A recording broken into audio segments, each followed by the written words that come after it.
Welcome to First Aid Airgun Reviews. I'm your host Lou, and today we're checking out the Umarex Xbg 177 caliber CO2 pistol.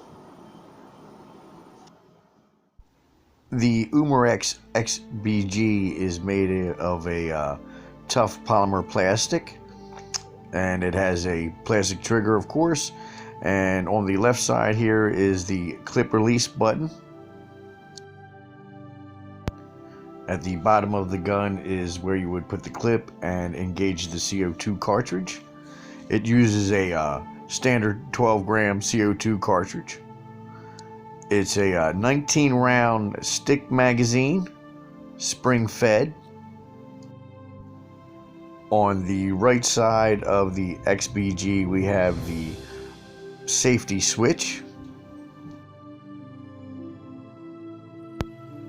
Give you a quick demonstration of the safety switch. It is on safe now. You can still pull the trigger, see, but it is not engaging or cycling the gun, but it is on safe with the white dot there. You can see that. Flicker on to red. There you go, the gun is hot, and as you can see now the gun is cycling. And of course now we'll just flicker back on to safe. Boom, boom, and as you can see, the gun is back on safe. On the front of the gun, it is a fixed non-adjustable sight. Also on the rear is non-adjustable rear sight. Now, it is recommended whenever you use CO2 to use a little drop of Pell gun oil there. Just put it on the top of the cartridge. That way, when you're load up the gun with the CO2 cartridge, it's lubing up all the internal parts. And to put in the CO2 cartridge here, you just flip open the back, grab your cartridge, pop her in there, flip it back down. On the bottom there is the little turn switch there. You just tighten that down. Sometimes you'll hear a hiss of CO2, sometimes you don't. In the case that I just did it here, there was no audible hiss. Today we'll be using the Crossman Copperhead BBs in our tests. Alright, to load the 19-round stick mag, it's spring-fed. It has a little tab there. You pull that down and pull it to the side, and that'll lock it in place. Once you have it locked in place, you'll be able to load your BBs up one at a time. And as you can see right there is at the top of it, that's the little hole. You just pop it right in there. Boom. Repeat the process till you get her all loaded up. Down at the bottom, you see that little tab there. That's indicating that it's locked into position still for the tab. Once you get that little tab at the bottom flush, you push that in. Boom, now it's flush. The spring is pushing on top of the BBs, so it'll be feeding into the gun when it cycles. As you can see, it's nice and flat, so it's ready to go. That was a close-up view of the XBG 177 CO2 pistol.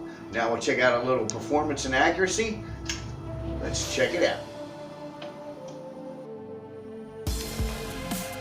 Here I was having a little fun shooting quickly at 30 feet. It was kind of hard to shoot a tight group at that distance, but at shooting at 15 feet, I did a little better. I took 5 shots here at about 1.5 inches, not too bad. And the other 2, I was just dumping out what was left in the magazine there, just having a little fun. There was only 2 BBs left. But overall, not too bad. I'm pretty happy with it. And we'll take a look at the chronograph numbers. I'm not worried about foot-pounds of energy because it's a CO2 gun. You're not going to hunt with it. So I just figured I'd film it being shot over the chronograph. 410 feet per second are the claim velocity. Off camera, I had one at 391 feet per second. As you can see here, though, it is shooting consistently in the high 380s, mid 380s. So you're going to get, between 380 and 390 with a fresh CO2 cartridge, so pretty good. Overall, not too bad. The Umarex Xbg was shooting at about 15 feet, about 1.5 inch group, not bad. Moved back to 10 yards, it was all over, but I don't expect a $29.99 CO2 pistol to do much better than that. Chronograph numbers are pretty much right on what the factory specs were. We were shooting in the upper 380s, low 390s. Not bad at all.